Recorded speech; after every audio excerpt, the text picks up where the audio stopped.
అదే RTV app వార్తల్ని క్షణాల్లో చదివే అవకాశం ఉంటుంది. ఒక న్యూస్ పేపర్, ఒక టెలివిజన్ ఛానల్ మీ చేతుల్లో ఎప్పుడూ ఉంటాయి. నంద్యాల డైరీలో 3 డైరెక్టర్ పోస్టులకు ఎలక్షన్ నోటిఫికేషన్ ఇవ్వడం జరిగింది. ఈరోజు నామినేషన్ వేయడానికి కూడా ఈరోజు టైం ఇవ్వడం జరిగింది. కానీ తెలుగుదేశం నాయకులు వచ్చి గేటు ముందర అల్లరి చేయడం, ఏదో అఖిలప్రియ చెప్పింది మేము ఖచ్చితంగా నామినేషన్ అడ్డుకుంటామని మాట్లాడడం చాలా దురదృష్టకరం.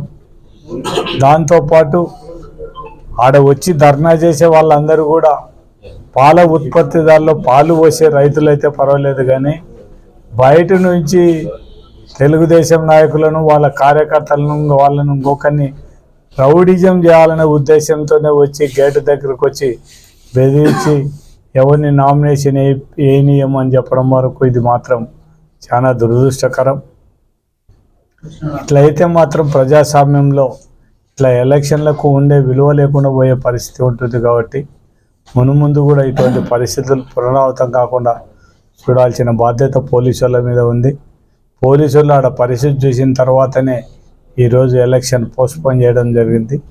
ఈసారి కూడా డేట్ ఇచ్చినా కూడా ఇటువంటి పరిస్థితుల్లో ఇట్లా మందిని ఎవరైతే పాల ఉత్పత్తిదారులు కాకుండా బయట వాళ్ళని ఎవరిని వచ్చినా కూడా అక్కడికి డైరీ దగ్గర రాకుండా చేసి మొత్తం పీస్ఫుల్గా ఎలక్షన్ జరగడానికి సహకరించాలని మొత్తం పోలీసు వాళ్ళందరినీ కూడా కోరడం జరుగుతుంది.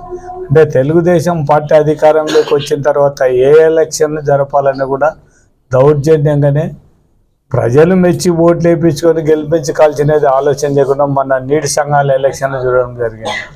మొత్తం ఊళ్ళో అందరినీ బెదిరించి మొత్తం ఇనానిమస్గా ఒకవేళ నామినేషన్ వేయాలనుకున్నా కూడా పోలీసు వాళ్ళ ద్వారా బెదిరించి కూడా నామినేషన్ వేయకుండా చేయడం జరిగింది. ఇది పద్ధతి మంచిది కాదు. ప్రజాస్వామ్యంలో అధికారం కలకాలం ఎవరి దగ్గర ఉండేదనే విషయం వాళ్ళందరూ కూడా ప్రతి ఒక్కరూ రాజకీయ నాయకులు మేమనే కాదు వాళ్ళనే కదా అందరం కూడా మనం గ్రహించాల్సింది ఒకటే, ఎవరికి అధికారం ఎవరికి శాశ్వతం కాదు.